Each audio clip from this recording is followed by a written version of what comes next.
Spontanément, on avait une attitude assez radicale quand on a commencé le groupe, et l'idée de jouer conceptuellement avec l'idée avec l'anonymat, et on n'était pas du tout les premiers à le faire, et pas les derniers. C'est vraiment dans la coexistence de toutes les formes de présentation artistique qu'on revendiquait en fait. Et c'est vrai que cette idée, c'est de dire voilà, on peut créer des choses aujourd'hui sans forcément suivre les règles. Et les règles de promotion, les règles de présentation, et les normes selon lesquelles on devient un visage sur un produit, et on peut créer des choses différentes. Et finalement, peut-être même plus que le concept de l'anonymat, c'est ensuite le concept de la création, voilà, de personnages qui sont entre la fiction et la réalité, et d'un univers esthétique et d'un mystère autour de ça qui finalement devient peut-être plus intéressant, sûrement plus intéressant que faire des choses à visage découvert en fait. Nous sommes au lycée Carnot dans le 17e arrondissement de Paris, un des lycées les plus prestigieux de France, que Thomas Bangalter et Guy-Manuel Déomem-Christo auront fréquenté durant quelques années. Ces derniers se rencontrent ici et se trouvent énormément de passions communes. Ils ont tous les deux commencé à apprendre la musique très tôt dans leur vie, ce sont de grands fans des films des années 60 et 70, et plus particulièrement, ils ont les mêmes goûts musicaux. C'est donc tout naturellement que Thomas et Guy-Manuel commencent à composer ensemble, dans un premier temps en créant le groupe de rock Darlene, avec la participation de Laurent Brankowitz. Le trio peine à se démarquer, leur musique ne trouve pas d'intéressés, leurs quelques concerts ne remplissent que rarement les salles, les critiques sont majoritairement négatives. La plus célèbre d'entre elles vient du magazine britannique Melody Maker et qualifie la musique de Darlene de daft punky trash, une sorte de punk débile et lourd. Désillusion totale pour le trio qui se séparera 1 an à peine après avoir vu le jour. Thomas et Guy-Manuel ne veulent pas s'arrêter là. Particulièrement amusés de la critique de Melody Maker, ils décident, en plus de changer de style musical, de s'approprier le nom Daft Punk.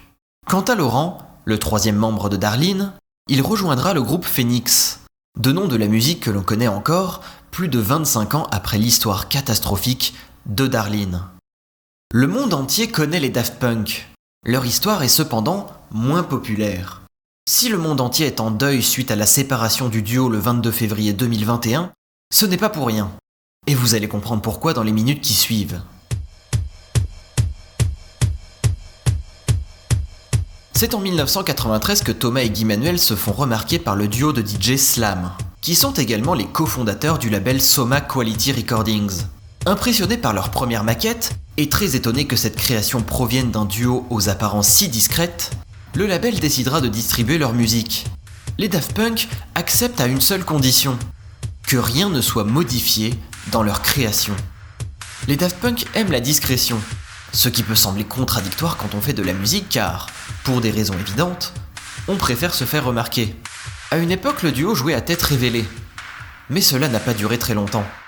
En 1995 sort le titre Da Funk, sans doute le titre le plus important de la carrière du duo commercialement parlant, et que l'on retrouve dans leur tout premier album, Homework, sorti le 20 janvier 1997, aux côtés d'autres titres, comme par exemple celui-ci. Cet album sera suivi d'une tournée de 40 dates, la seule tournée à visage plus ou moins découvert que les Daft Punk effectueront. Lors du passage à l'an 2000, le duo prendra la décision la plus importante de leur carrière et qu'ils assumeront jusqu'en 2021.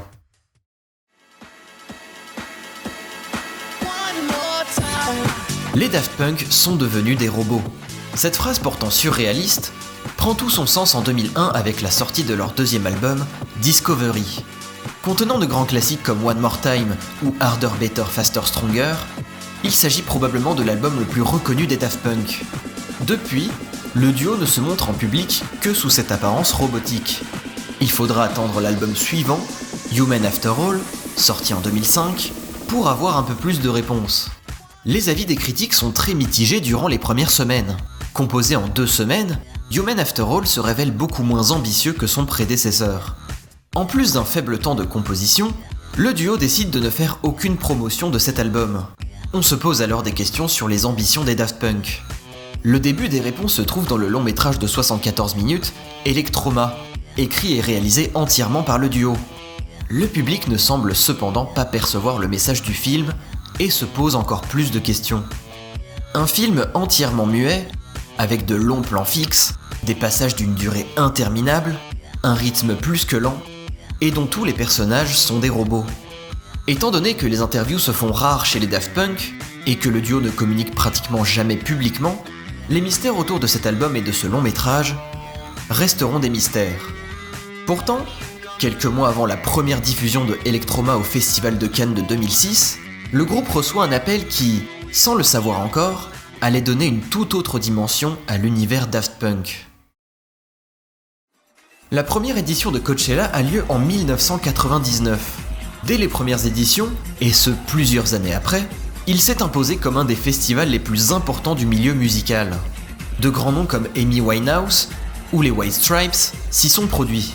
Souhaitant regrouper encore plus de groupes et de musiciens incontournables, les organisateurs ont tenté pendant plusieurs années de faire venir les Daft Punk. Le duo refuse systématiquement chaque année, quand bien même le montant du cachet proposé gonfle année après année.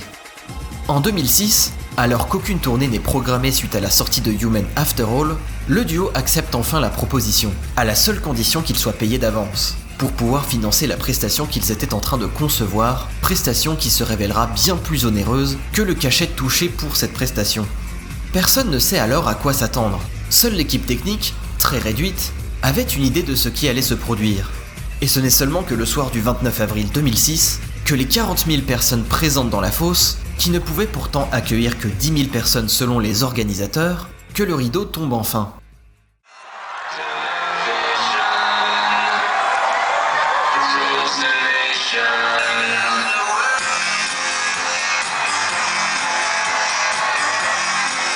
Cette vidéo a été filmée sur place et uploadée sur YouTube 3 jours plus tard, comme des dizaines d'autres vidéos filmées sur place à l'aide de téléphones portables.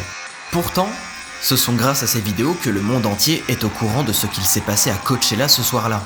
La performance était autant visuelle que musicale. La setlist d'1h20 est naturellement composée de plusieurs titres de leurs 3 premiers albums, revus au goût du jour. Des mashups très surprenants entre Television Rules the Nation et Crescendols, ou encore One More Time et Aerodynamic. Le résultat est bien différent de ce que le public a déjà pu entendre dans leurs différents albums.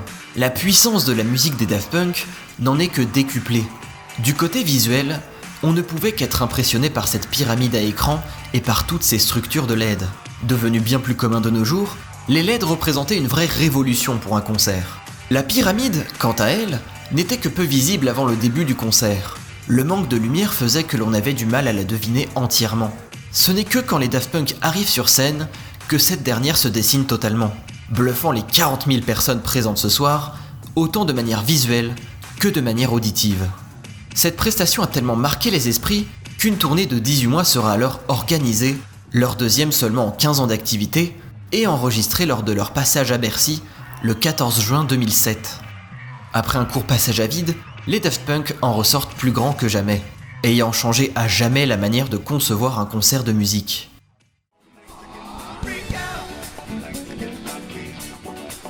Après le succès de leur tournée, les Daft Punk ne s'imaginent pas enregistrer un album de la même manière que les précédentes fois. Habitués à composer de chez eux et exclusivement en duo, Thomas et Guy Manuel, en plus de réserver plusieurs studios d'enregistrement pour la première fois de leur carrière, décideront de faire appel à d'autres musiciens.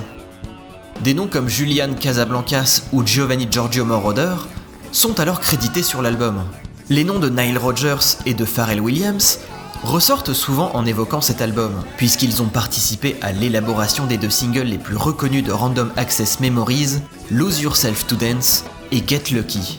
Bien que très critiqué de par sa direction musicale éloignée de ce que l'on connaissait des Daft Punk jusqu'à maintenant, un ton très funk, beaucoup moins électro, et de vraies batteries utilisées pour les différentes pistes constituant l'album, Random Access Memories rencontre un très grand succès commercial. À l'heure actuelle, il s'agit du tout dernier album studio des Daft Punk. Quelques collaborations ont été faites, notamment avec le chanteur canadien The Weeknd pour enregistrer les titres Starboy et I Feel It Coming, mais rien de plus. Ce n'est que le 22 février 2021 que le monde sera averti, il ne faut plus rien attendre de leur part, Daft Punk, c'est fini.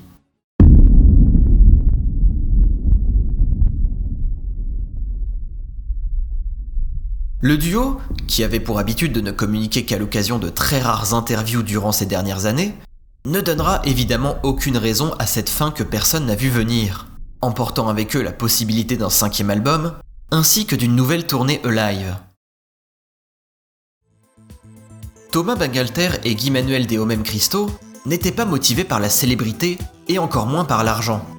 S'ils ont décidé d'autofinancer l'intégralité de leurs concerts et de leur production musicale, c'est pour garder une totale emprise sur leur créativité, pour ne pas être influencés par diverses décisions de majors, et ce, même si la rentabilité n'est pas présente. Once you free your mind about concept of harmony and of music being correct, you can do whatever you want. So nobody told me what to do. There was no preconception of what to do.